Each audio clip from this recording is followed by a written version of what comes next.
Now, just for your info, I have this on 1600 RPMs. This could be accomplished anywhere from 1200 to 1800 RPMs.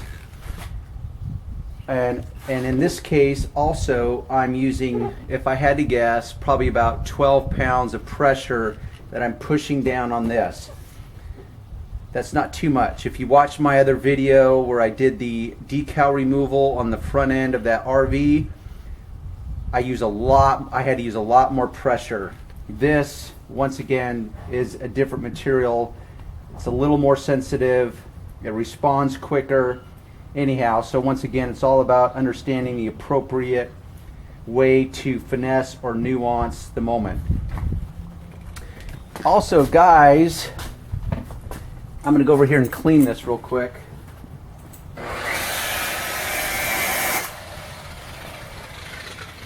And just for a little info, this is what's called a spur, kind of like the spurs the cowboys wear on their boots to get the horse to go. It's called a spur, and this is a way to clean the pad dry. I prefer the pad washer, but because this is so limited, I'm just going to basically cut to the chase, use the spur,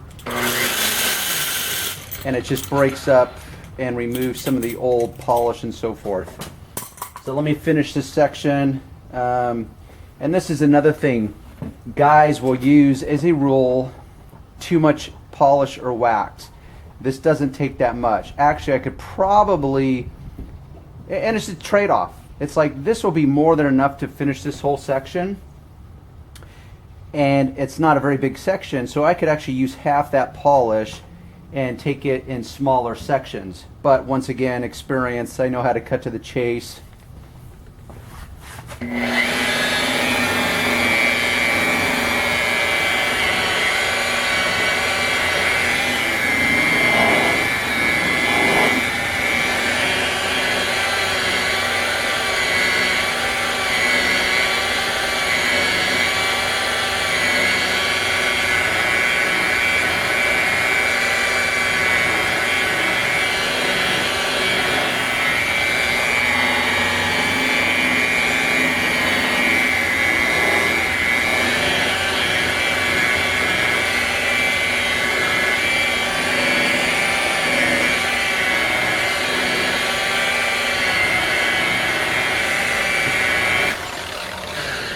In case you're wondering, what I'm doing is I'm going to go with that word finessing.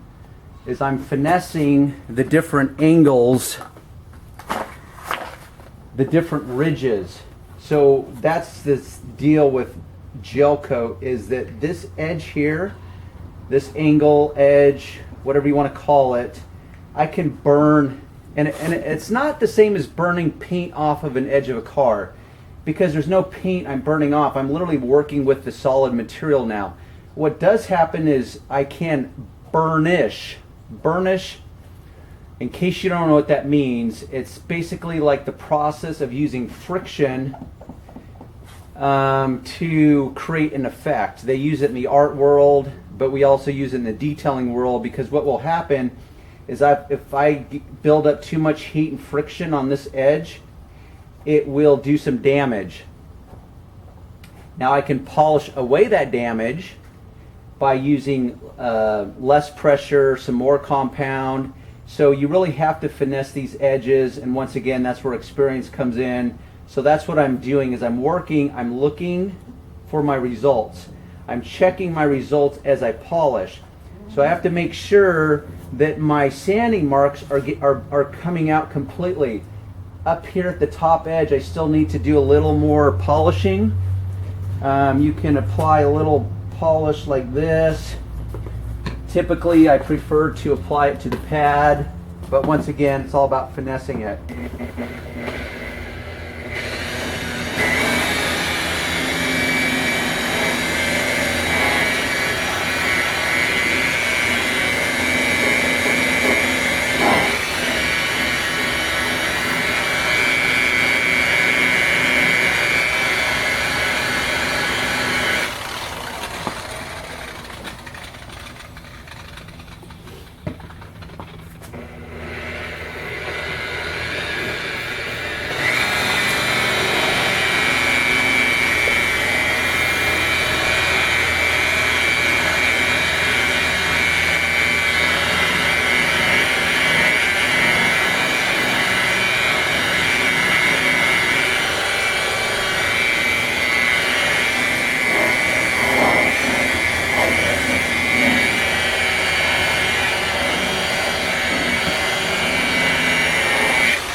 Okay. See, this is why you wear some form of bib or whatever, because you get splatter, and I'm not doing what I should, which is protecting my uniform, and I got a little splatter. Anyhow, so now I'm checking my results, and I finessed it, and this looks complete. So at this point, what I'm going to do is take off the tape. I'm going to now just proceed with the rest of the detailing. I got to do the engine. My son is claying the car as we speak. I've got to polish the paint. So it's all about the proper order. This gets messy. You can see the splatter around. But that's why I did it. One of the things I did first was this. Now I'm going to go into the engine. Once that messy work is done, then I can go to the outside, the inside. Anyhow, you get the point. So the tape is very critical because it will protect the paint, and if you really want to get perfection and get right up to the edges, you will have to apply tape in order to protect it. So I'm going to remove this, and there will be no damage whatsoever to any of the painted material. This edge that was very vulnerable, this little pointed edge of the panel, a very highly vulnerable piece, completely protected. I've got some residue polish around here that will clean up very easily. So a lot of guys will want to shortcut this part, because you can do this, and I could finesse it and protect the paint for the most part, but I also don't want a bunch of polish crammed in all the seams, you know. So for example, if I did not tape this off, there would be a bunch of polish crammed in all these seams. Now right now there's just a little bit of residue right here, but it's not crammed in deep in the seams. I would, if I had taken the buffer straight over this without any tape there, there'd be so much compound that would be crammed inside here, and you'll see it after cars get out of body shops. So to me, it's worth the extra effort. Okay, so really the lesson is there's a lot more involved with headlamp restoration than these manufacturers like you to believe. And I would just like to be around when people do it themselves that are not experienced with the buffer, because they're trying to use their drill motor, which is going to be low RPMs. Anyhow, so look how perfect, and literally that looks like brand new. I don't know if the dust is picking up, but there's just a layer of dust, which obviously that's not an issue. So we've got the after, and then we've got before.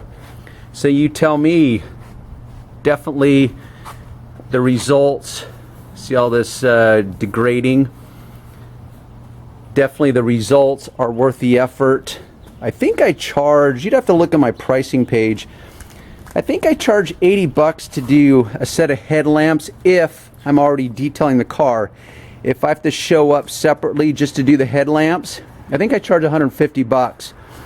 And it's good money because I can be in and out typically in an hour. Of course, I've got travel time, but I can be in and out in typically about an hour of, you know, by the time I sand it, tape it off, all that stuff. So it's, once again, if you're getting into the business, two things. A, you don't have to know everything before you start making money. But B, once you know some things, then you learn more and more and more. You become more diversified, and you open the door for more and more opportunity to, guess what? Make more money. Not all jobs are created equal. You don't get paid the same on all jobs. Some little niche areas like this, the return on your effort is greater than other moments.